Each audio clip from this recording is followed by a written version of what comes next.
দুধ খাওয়ার জন্য মুখ লাগাতে হয়, কিন্তু দারু খাওয়ার জন্য মুখ লাগাতে হয় না, অটোমেটিক ব্যবস্থা হয়ে যায়। ভালোর সন্ধান করনি, খারাপের সন্ধান করতে হবে না, অটোমেটিক ব্যবস্থা হয়ে যাবে। যখন উপরে ওঠার জন্য গাড়ির অ্যাক্সেলেরেটর দিয়েছেন, ততক্ষণ গাড়ি উপরে উঠবে যতক্ষণ আপনি অ্যাক্সেলেরেটর দিয়েছেন।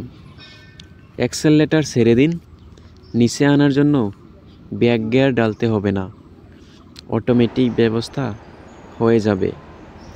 আর যদি আপনি আপনার জীবনে ধনী হওয়ার স্বপ্ন দেখেন, গরিব হওয়ার স্বপ্ন দেখতে হয় না, অটোমেটিক ব্যবস্থা হয়ে যায়। আপনারই ডিসাইড করতে হবে আপনি কি করবেন। সময় কেউ ওর পাশে আসে না, সময়কে আমাদের পাশে আনতে হয়।